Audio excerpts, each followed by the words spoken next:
Namaste, everyone. In today's healing session, I'm going to give you all a crystal over soul attunement oracle reading.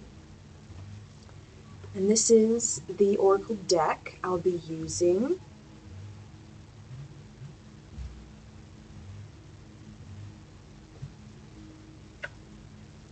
And this is an oracle deck that is inspired by the Lemurian energy.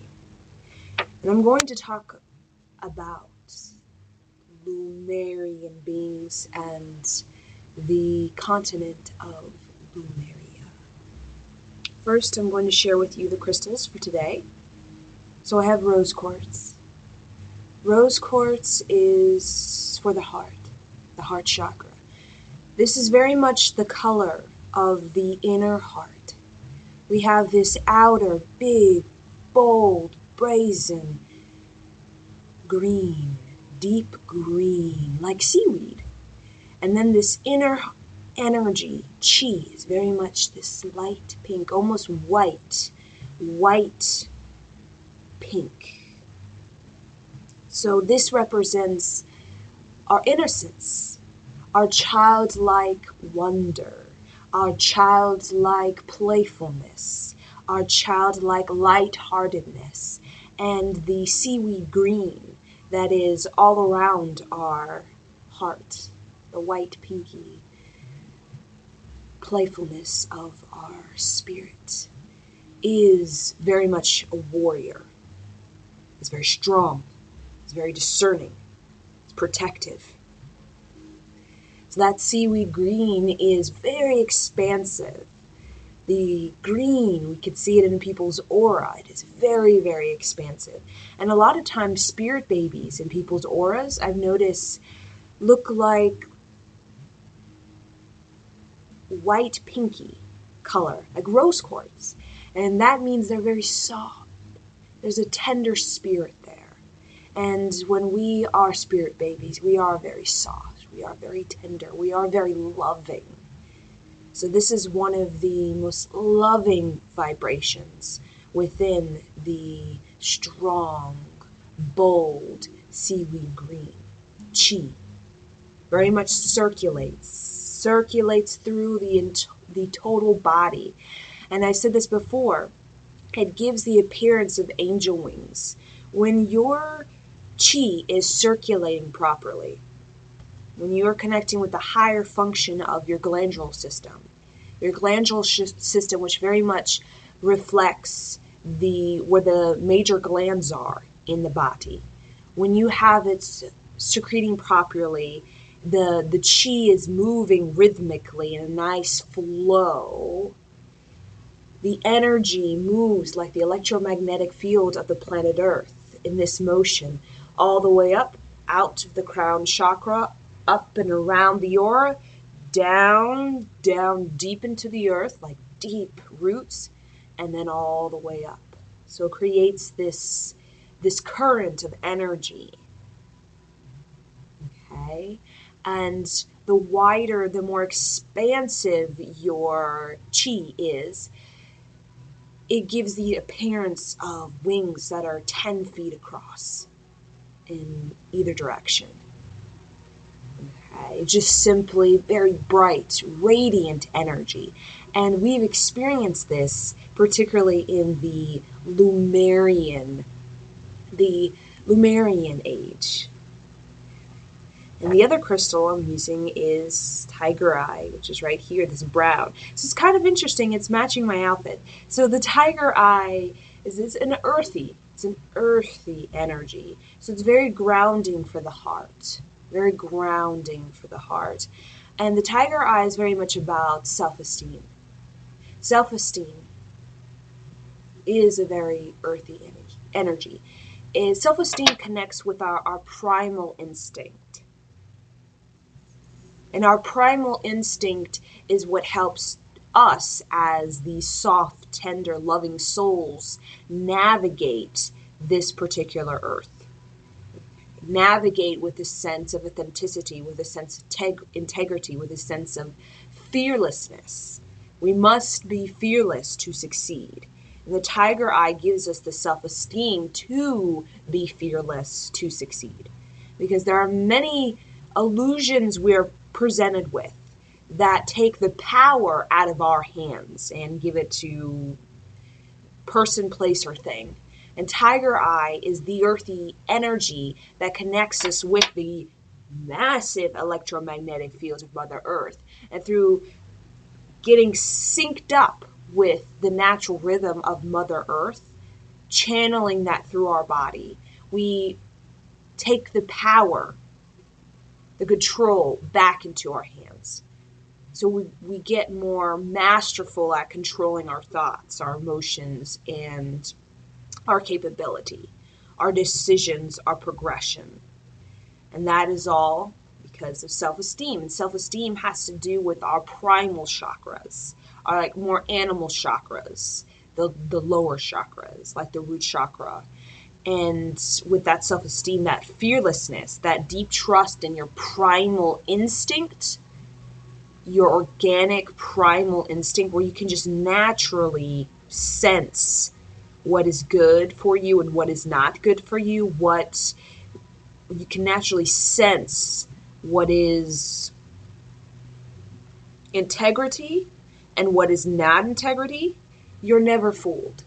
You're never fooled when you are connected with your self-esteem, with your primal instinct, because you know you are the control of your thoughts. You are the control of your emotions. You are the control of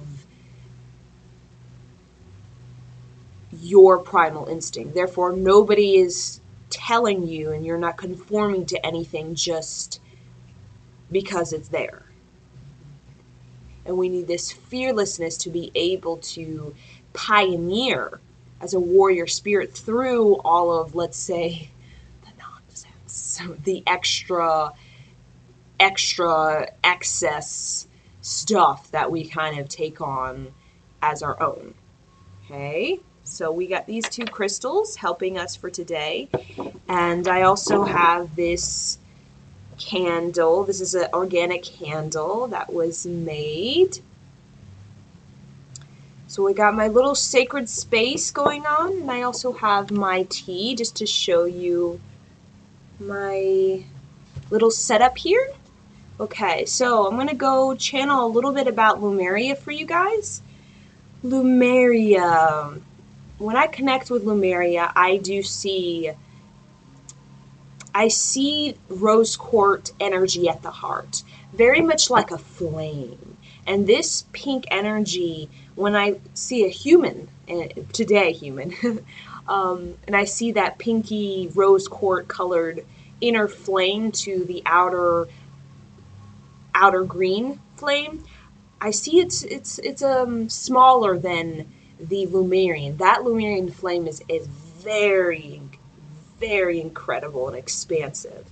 And these Lemurian beings, they have a very elongated presence, meaning we have our aura, and the Lemurians have an aura that stretches further out than the auras that we have. So our auras can stretch 10 feet across in all directions when it's expansive, when it's bright, when it's working, functioning properly. Lemurians have an aura that can stretch, let's say, 20 feet across. So they have this very bright function for themselves. And when I connect with them, I connect with the Pleiadians. So their collective consciousness is very much has this Pisces energy. This Pisces as well as this Taurus energy. So when we think of Pisces, we think of multi-talented. Pisces being the last sign in the zodiac. Pisces represents being very masterful over the elements. So you've traveled through the wheel, through Aries to Pisces, you learned many things, you've had many experiences, you like to explore, you like to discover, and you're very adaptable like the chameleon dragon. So you're able to, you have this changeability. So you can change to match the rhythm of particular elements. So this Pisces, like the chameleon dragon, is is the talent of many talents. So in the Lemurian continent, which was the continent of Mu, now this continent I do feel was in the Pacific Ocean that we have today, as well the Pacific, and I also feel like the Indian. And with the island of Lemurian or Mu, there was also other, could be islands or smaller continents around, and those smaller continents went out into, let's say, the Indian, towards like Asia, and towards we say the this whole Greece area energy. Now again, during this time, this was thousands, probably at least 30,000 years ago. So the whole arrangement of the continents was different. Was different. So it's quite interesting. I and this is also the axis of the poles was different too. So that also had an effect with how we look at the orientation of the planet today, how it is during that time is different, because the axis of the planet was in a different position than it is today. Okay. So with the island of Mu, the Lemurian energy, for me, it connects with a lot of the Asian culture. Asian culture, it connects with let's say, the ancient Greece. It connects with a lot of the Indian culture. So this overall area, you could see it on the globe, this whole geographic area that is connected, I feel has a great influence from the Lemurian, particularly, let's say, the island of Crete and the Minoans, very much so. Very much so. Okay, so with the Lemurian, they had this very native spirit, very much the Taurus energy. Taurus is about the primal instinct. And being like a Native American, Native Americans are very much connected to their primal instincts. And that's how they were able to have a very sophisticated understanding internally. Maybe they weren't able to communicate that, let's say, cognitively, intellectually, for some time, because they didn't have that yet during, let's say, the later Native American, not the earlier, closer to us time period. So like the Native Americans, they had a great understanding with the moon, with the sun, with the eclipses, with the constellation of the stars. They had a great connection to just the sensing of, let's say, the ocean, or the changes of season, or let's say, they could areas maybe for crops or for gardening. They could kind of just sense what is the best place to plant. So that is a deep primal instinct that we don't really have, because we're kind of we're out of tune with the rhythm of our native spirit inside, which is actually very important for today, for our own evolution. It's very important to have that skill. So Lemurians were very much like the Native Americans, very connected to this cosmic as well as this earthy, and how it's all working together. So they got into the rhythm. So they were very much psychic, even could predict things just on the smelling of the air. They could predict, let's say, storms or tsunamis or tornadoes. They could just predict it because they could sense it, because they were so deeply connected to Mother Earth. They had this ongoing biological communication with Mother Earth. So they knew what's going on to the planet, all across the planet, not just their region.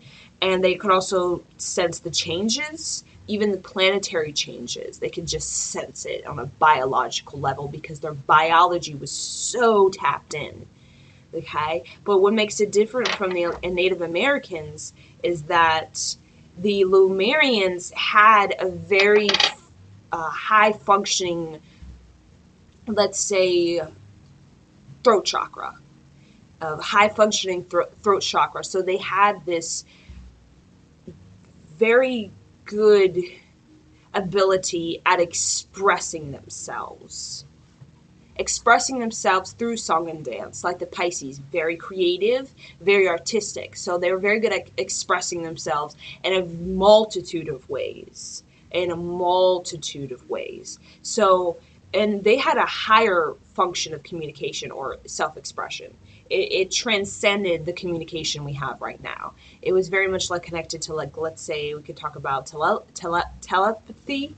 It was also connected to frequency. I feel the Lemurians had a very wonderful understanding of frequency, of vibration. So that was almost like their direct way of giving a message in its most sophisticated way. And like, let's say, the Asian culture, as in, we can even think about the ancient Egyptians with the hieroglyphics. They had this language. It's a written language, very much based on symbols, like hieroglyphics is symbols. And we do not see these, but their language, and it was very much symbolism, their language, I feel like it went around the world. Like, it wasn't just on the island of Mu. It kind of, there are other places around this planet that language is at. Now, this language, very much like hieroglyphics, I feel, these symbolisms, these pictures, was very much on, like, stone structures. So with the ancient Lemurians, I feel they lived very, very simplistic. They lived very tidy. So I feel their focus for themselves is they had a very good gift working with crystals and storing information in crystals. And they also had a very sophisticated understanding on resources.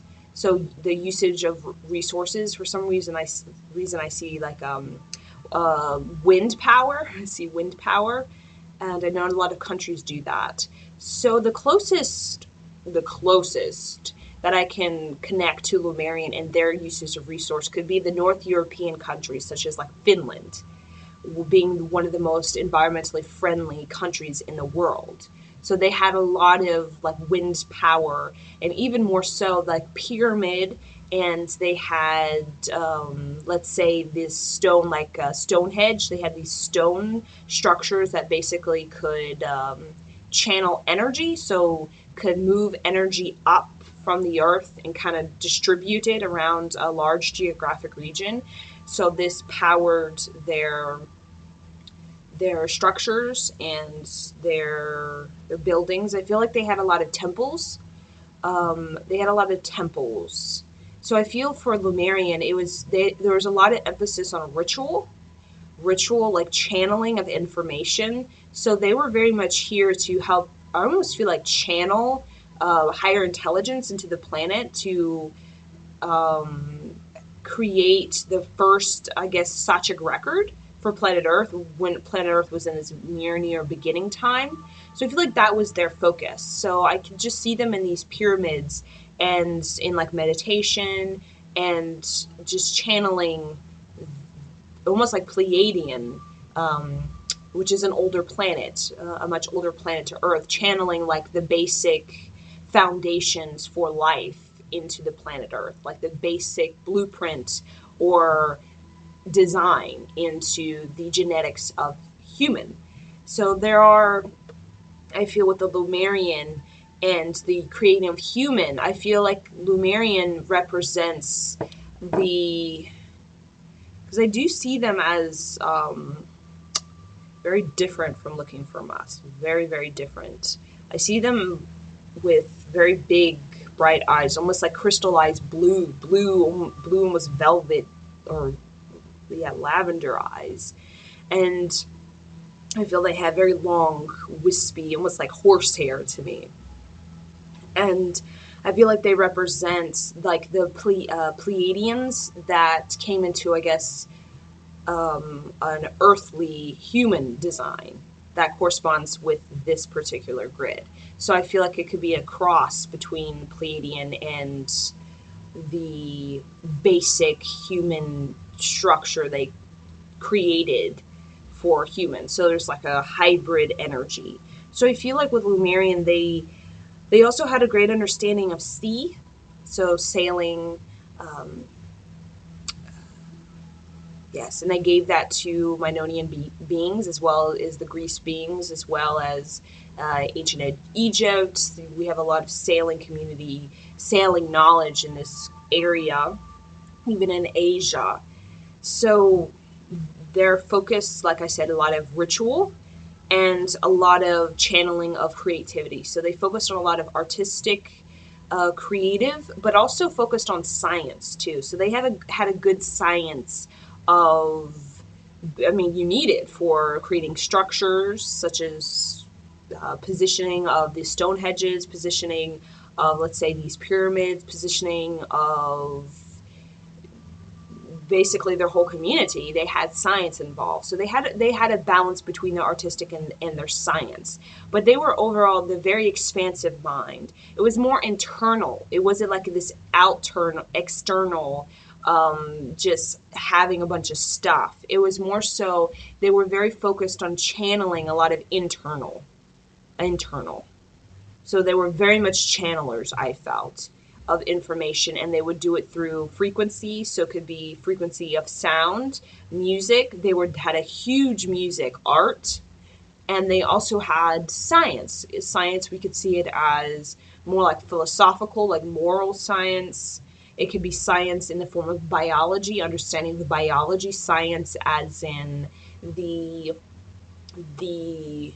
like herbal science on plants, as well as science on techniques for healing modalities. So all of this, I feel like they were giving to Earth. And in order for it to become a part of the Earth's Akashic record, which is the giant library hall, it has to be experienced. It can't just be just beamed onto planet Earth from some Pleiadian planet and it to actually be a part of the Earth. It has to be physically experienced in the physical domain of Earth for it to become a part of the Earth system. So that's what they were doing. They were integrating these high air intelligence, this high form of creation, creativity, and balance. So they have this really wonderful balance, like the Asian culture with the feng shui. That's the closest thing. So if you really look at the ancient cultures and the ancient foundations for what they have today, you can see with particularly this Lemurian, even other more ancient, you could see that it has influenced. And that was the purpose of the Lemurian. They wanted to influence the thousands of years that would be leading to today. Okay, so the feng shui we have in the Asian culture, we have this even when it comes to art and philosophy in Greece. It's just the spreading of ideas, the seed, planting just a basic seed of higher intelligence into the planet Earth was very much the Lemurian beings. Okay, so I talked a little bit about Lemuria. Now I'm just going to get into the crystal oversoul attunement. So I'm going to show you all what are the two crystals or the energies that we should work on for today. So I call upon my spirit guides, ascended masters, beings of the highest vibration of love and light. What should we focus on for today? Our health and happiness. So the two crystals for today. Okay. So we have remembrance is the first one.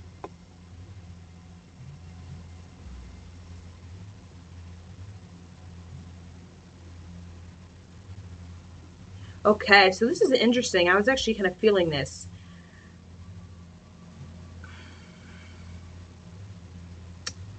Okay, Jute's coloring and character reminds us of our ancient Lemurian light. For some, this is a painful memory, as in subsequent lives after Lemuria, this light was misunderstood and many were prosecuted.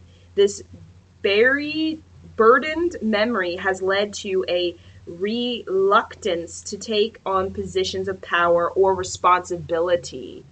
So reluctant to take on positions of power or responsibility because of the fear of prosecution. or basically being crucified. So this is saying that's why we have the word courage. We have the word fearlessness and warriorship, because in this world we have to be very bold. We have to be very brave to be who we truly are inside. Because if we're not brave, we'll just, we'll just cave in and we'll just be what anybody tells us to be. But that is not the it for us. That's not the it. The it for us in this planet, our greater mission is to, let's say, discover, integrate, and fully realize the self, and have the bravery to be able to communicate or express that self in what we do. Okay? So by working with this crystal, fears that inhabit the expression of our light in the world are finally healed. Our light can radiate again without attracting negative attention. So a lot of the negative attention is just, we've experienced thousands of years of that. So being this lighthouse, being rhythmic, being in tune with who you are deep inside, your integrity, your primal instinct, your activated heart, your revived sense of eternal voyage. Okay, we have to have this sense of bravery. So this crystal is helping us to remember we have this great, like this Pisces, like this great artistic and creative and multifaceted talent within us from our many, many lives that makes us like this old wizard of understanding and changeability and sensitivity that's able to really not be fooled by life, but can see things as they are, which is a very important gift.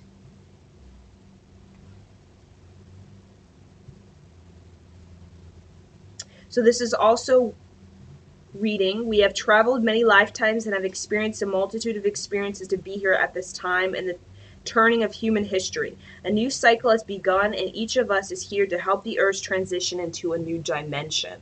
So we're very much like the Lemurian beings that came in to integrate higher consciousness into the basic foundation of human design, to kind of help human move along or progress or evolve, basically giving Earth tools.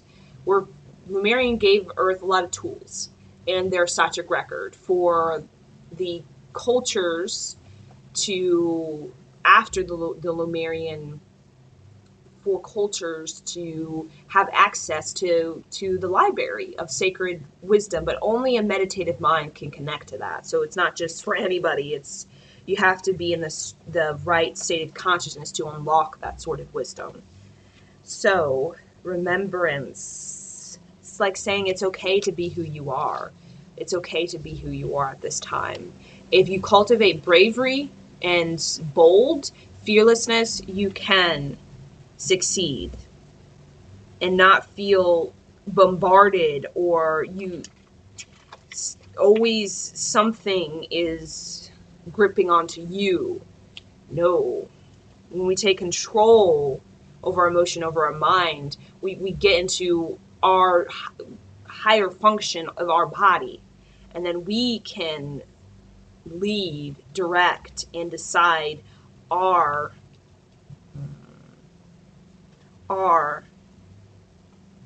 expression. That's sovereign. So the next card is we have appreciation. So this is a brown earthy energy. So Kenzite is an important healing companion as it encourages us to relax and take each step at a time, to come into the moment and accept life for what it is, not what we think it should be. So sometimes in life we need action and determination to make things happen, and sometimes we need to let go and let the universe handle the details. Kenzite comes into its own under these circumstances. Its soft and powerful light reminds us on a deep level to trust in our inner process, that all is well and will unfold for our deepest good. Deep appreciation of life, reminding us that the universe is a benevolent and loving force that seeks the best for us if we allow it. So this energy's appreciation is about allowing. So when we get into that appreciation energy, it's very similar to the gratitude. But appreciation, like it says, is more of a surrender. It's more of a allowing energy, accepting. So getting into that compassionate acceptance for where we're at, where we've been, and everything that's happened. Let it all come together in the heart. Even the future, even the past, the present. Let it all come together in the heart. So appreciation is just looking yourself in your totality, not just what you want to see and what you don't want to see. Like you only want to see your future, you don't want to see your past, but to see everything swirling in your heart and to bow to that, a true student bow. You can, anything that has been gripping onto you or been holding you, or you feel like you've been a slave to or bound to these things, when you bow as a very devoted student, like to a yogi or something, when you bow to the feet of the past, the present, and even the future, you are basically stating, I have no, you are I have no ties, attachment. I bow to you. I have no ties or attachment. Because in that state of bow, it's a complete surrender, it's a complete acceptance, a complete allowing. So it's basically we're getting control over our expression, over our emotions. So instead of being tied, attached to it, where we feel like we are constantly, when it moves, we move, or when it shifts, we shift in a way where we feel triggered or agitated, we bow as in, like, it's all happening around me. It's all quite intense and it's all quite, let's say, painful and joyous, but I bow because I am not eternal. Eternal. I am not eternal in this day, this moment, tomorrow's moment, this, that, past, presence. I am not eternal. So then we can get into this, things are just changing. The things are just changing, and I can decide my ease with it right here and now. My ease with it.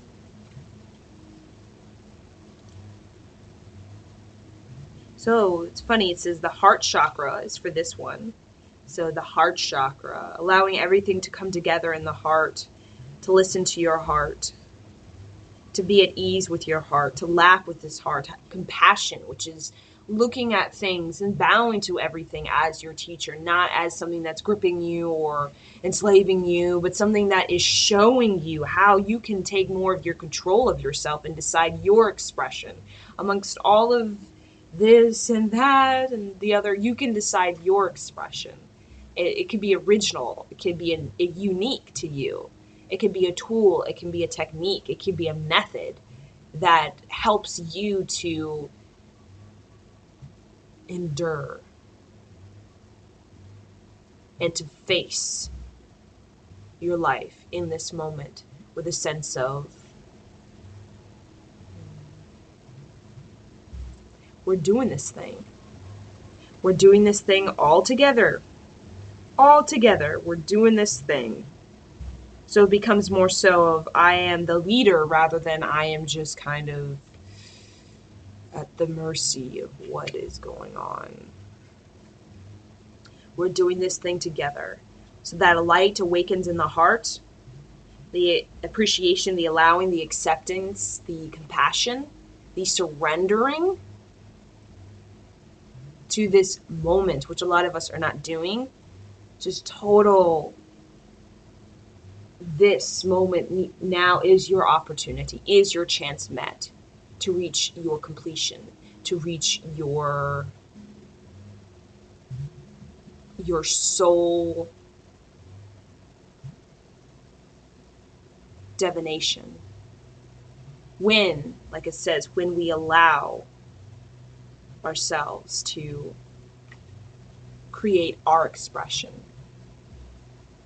And we have to do that through the clearing and the opening and the moving and the activating, the reviving of the heart.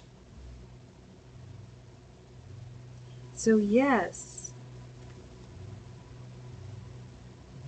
this is very much the messages for today. The discussion about Lemuria, crystals, and the message for today. So I hope that this has helped you in some way.